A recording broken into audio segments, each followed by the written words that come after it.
ये मेरा पुराना चेला है, 2018 से ही हमसे ये जुड़ा हुआ रहा। अलग बात है पहले ड्राइवर का रेलवे की तैयारी करता था, इसको उस समय भी बोल दिए थे कि तुम्हारा ड्राइवर में रिजल्ट नहीं होगा, मेरिट में कमजोर तुम्हारा पड़ जाएगा।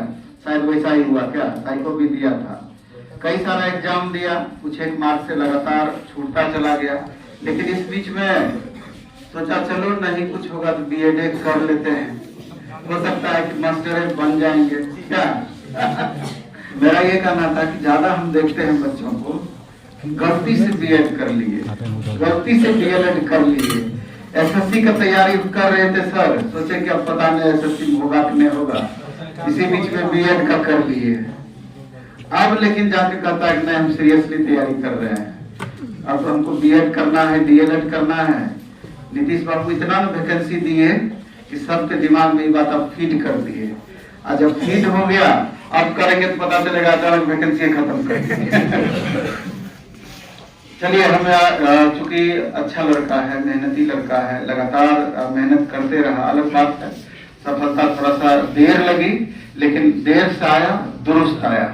टीचर से अच्छा कोई जॉब ही नहीं है, ये सबसे बेस्ट जॉब है। तुम्हारा सिकंदराबाद में हो जाएगा स्टेशन मास्टर में, हैदराबाद में हो गया, त्रिवेंद्रम में जाके हो गया, लेकिन अपना घर होता है। बहुत सारे बच्चे इस बार कम से कम हमको लगता है 10 स्टेशन मास्टर मेरा चेला पोस्टेड था साउथ में, अलग अलग पोस्ट पर भी और सारे बच्चे थे, लेकिन किसी तरह बीएड कर लिए थे, इसी बीच में डीएलएड कर लिए थे। तो पहले से उन लोगों की इच्छा रहती थी कि किसी भी तरीके से या तो उज्ज्वल करा के हम आ जाएंगे, या फिर अगर वैकेंसी इस तरह की आई तो निश्चित रूप से हम घर जाना पसंद करेंगे। वो लोग को 70,000, 75,000, 80,000 पेमेंट मिल रहा था, फिर भी इस बार हाई स्कूल में हुआ 10 बच्चा को तुमको मिलाएंगे, बारी बारी से लोग आएगा। तो अभी उधर उस मोड में है कि वो रिजाइन देने के मोड में है, तो उस नौकरी को छोड़ करके टीचर का जॉब ज्वाइन कर रहा है सब। तो अपने आप में अच्छा है, एक तुमको जिंदगी भर प्रतिष्ठा मिलती है अलग।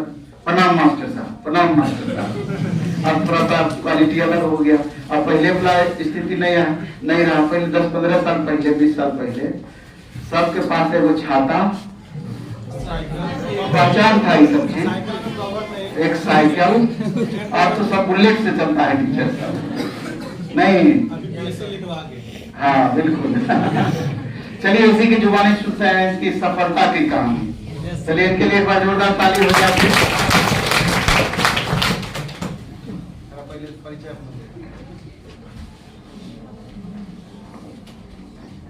सही लग रहा है सब, अच्छा स्मार्ट लग रहा है। मेरा नाम लघु कुमार हुआ और हम मधेपुरा जिला से हैं, मधेपुरा जिले के खिलार प्रखंड के मंसूहा गांव से। और मेरा इंग्लिश सब्जेक्ट था। सबसे पहले हम स्टार्ट करते हैं जो नवीन सर हमारे, नवीन जी सर से हम अजीज प्रेम करते हैं जिसको कहा जाए, काफी ज्यादा भरोसा, जिसपे लोग आंख मूंद के भरोसा। ये कोई मुंह की बड़ाई वाली बात नहीं है, क्योंकि हम 2019 से जुड़े हुए हैं। 2019 से जब एमपी का जब वैकेंसी आया था तभी से जुड़े हुए हैं। तो CBT 1 भी निकला तब सहरसा में थे, CBT 2 निकला तो सहरसा में थे। साइको का जब तैयारी करने के लिए आए थे तो प्लेटफॉर्म से बातचीत, सर से जुड़े, आकर के टेस्ट वहाँ पे ऊपर लगा रहे थे सारा चीज। सर बोले कि तुम्हारा नहीं होगा वहाँ पे मेरिट, सबसे पहले तो बोला CBT 2 में हो जाएगा लेकिन मेरिट में दिक्कत होगा, साइको की तैयारी करो। तो हम बोले ठीक है करते हैं। तो साइको गए थे विजयवाड़ा देने के लिए, वहाँ फेल कर गए, नहीं हो पाया। उसके बाद से तो साइको की वैकेंसी बंद हो गई। लेकिन लोग एक बार ITI करता है और हम 2 बार ITI किए। पहली बार जब सर थे, मेरा टेक्नीशियन में नहीं हुआ, उसका एक ही कारण था, मेरा डीजल मैकेनिक ऊपर से सिकंदराबाद।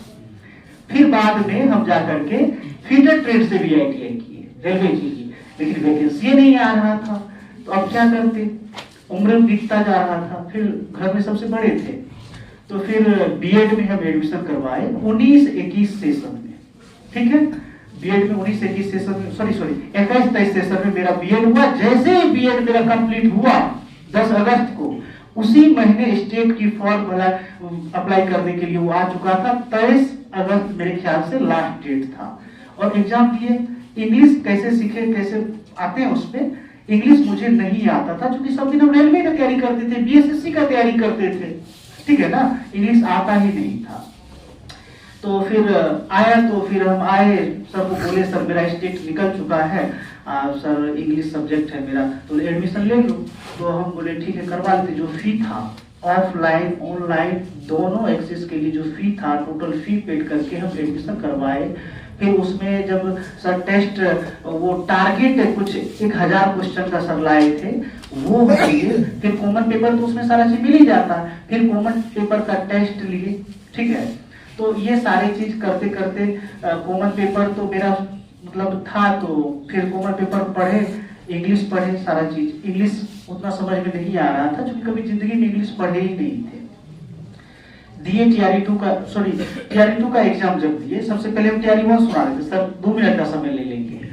तो टीआरई 1 में जब दिए थे एग्जाम बीएड में, तो वहां निकाल दिया था वहां पे, तो रोज हो पहले टीआरई 2 किया, यहाँ पे तैयारी कर रहे थे क्योंकि कोचिंग का कोई दिक्कत नहीं था, मतलब यहाँ पे टीचरों में कमी नहीं थी जो मेरा एग्जाम नहीं निकला, हमें कमी था जो हम जिंदगी में कभी इंग्लिश पढ़े ही नहीं थे, पहली बार पढ़ रहे थे, पहली बार इंग्लिश को देख रहे थे, इसलिए थोड़ा सा दिक्कत हुआ।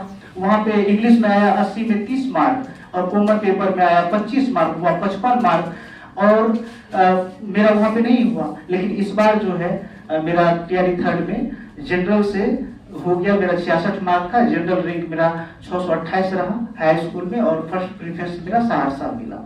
तो सबसे पहली बात ये है, तो हम एक बात बताना चाहते हैं, जो आप सब लोगों का रिजल्ट होगा, और आप सब लोगों का रिजल्ट होगा ये कैसे होगा, उसका सबसे बड़ा एग्जाम्पल हम हैं। कारण इसका ये है, हमको हकीकत बताने में, सच्चाई बताने में मुझे थोड़ा सा भी शर्म नहीं आता है, क्योंकि इस बीच में हम खाली करके जो पटना चले गए थे, फिर 3 साल से पटना कंटिन्यू कर रहे हैं, घर से 1 रुपया मुझे नहीं मिल रहा था। होम ट्यूशन पढ़ा करके, कुछ काम करके, इधर से इधर, इधर से इधर, कुछ ना कुछ कर करके, कमा करके हम कर रहे थे, और बीएड भी खुद कमा करके कर रहे थे। अभी भी मेरे पापा मजदूरी करते हैं पंजाब में। जिस दिन मेरा रिजल्ट हुआ, बोले पापा आप चले आइए, मेरा रिजल्ट हो गया। अभी जब कॉल करेंगे ना तो काम कर रहे होंगे, मजदूरी कर रहे होंगे, पढ़े लिखे नहीं है वो। बोले बेटा जब तुम्हारा फर्स्ट पेमेंट आ जाएगा तब हम आएंगे। और सोचिए वो तो घर चला रहे थे, लेकिन यहाँ ट्यूशन पढ़ा करके, समय को मैनेज कर करके खुद कर रहे थे। तो जब हम उस परिस्थिति में हम कर सकते तो आप लोग क्यों नहीं कर सकते? बिल्कुल कर सकते हैं। आप लोग के पास बहुत बड़ा मौका टीआरई 4 आ रहा है, आप लोग का पक्का होगा। एक जिद होना चाहिए तैयारी करने की, तो जिद के साथ तैयारी करिए, और दिल में वो आग लगी रहनी चाहिए, नहीं इस बार हमको लेना है तो लेना है, और आप लोग का रिजल्ट पक्का होगा। गाइडेंस के लिए, सजेशन के लिए हम क्या बोले, सर जो बोलते हैं वही हम लोग करके तो सक्सेस किए ना, सफलता मिला ना। सर के बातों को सुनते हुए, सर के बातों का अनुसरण करते हुए पूरा तो नहीं कर पाते, पूरा कर पाते तो कहीं दूसरी जगह पहुंच गए रहते। मतलब 50%, 25% जितना भी कर पाए सर की बातों को मेंटेन, उससे ये यहाँ तक पहुंचे हैं। और यहाँ तक पहुंचने में कठिनाइयां तो होती है, ठीक है ना। तो सबको कहते हैं ना, जिंदगी जख्मों से भरी पड़ी है, वक्त को मरहम बनाना सीख ले। जिंदगी जख्मों से भरी पड़ी है, वक्त को मरहम बनाना सीख ले। हारना तो मौत के सामने है ही, फिलहाल जिंदगी से जीतना सीख ले। आप लोग वक्त का जो है, समय का सही इस्तेमाल करिए, आप लोग का रिजल्ट पक्का होगा। बताइए ना, यहाँ पे तैयारी करने के लिए कितना मतलब पैसे की जरूरत होती है, सारा चीज, ये सारा चीज हम खुद अरेंज करते थे। अभी सर मेरे पापा जी अभी बजट टाइम में पंजाब में मजदूरी कर रहे हैं, बोले जब तक पेमेंट नहीं आएगा तब तक नहीं आएंगे, ठीक है ना। और यहाँ पे खुद से कर करके कभी अपना ये चीज बयान नहीं करते, लेकिन इन लोगों के पास आज हम इसलिए किए ताकि इन लोगों के पास ये हो, जब इसके पास कुछ नहीं था तब ये इतना कर लिया। हम लोग के पास तो, आप लोग के पास तो सब कुछ है, इसीलिए आप लोग ये पक्का कर सकते हैं।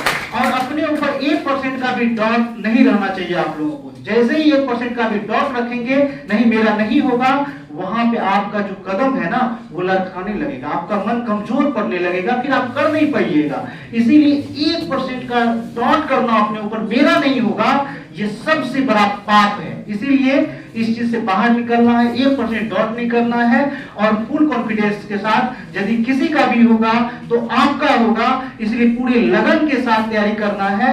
अब रही बात टेस्ट सीरीज की, आप लोग तो क्लास कर ही रहे हैं, क्लास कर रहे हैं, टेस्ट रेगुलर लगाना है।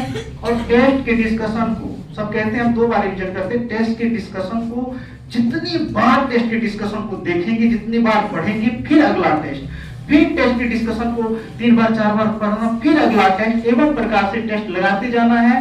कॉमन पेपर में भी यही करना है, पक्का सिलेक्शन होगा। यहाँ तैयारी कर लीजिए, पूरा टेस्ट लगाते जाइए, कोई दिक्कत आप लोग को नहीं होगा। परीक्षा हॉल में आराम से क्वेश्चन सॉल्व करके आइएगा, पक्का रिजल्ट होगा।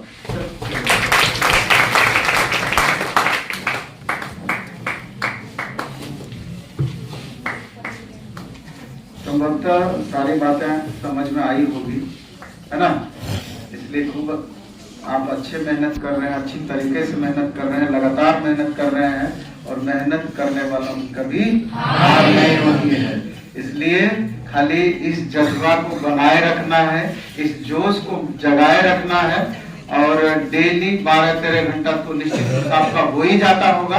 अगर टेस्ट देते होंगे, क्लास करते होंगे, डिस्कशन करते होंगे, तब भी समय का अभाव जरूर होगा।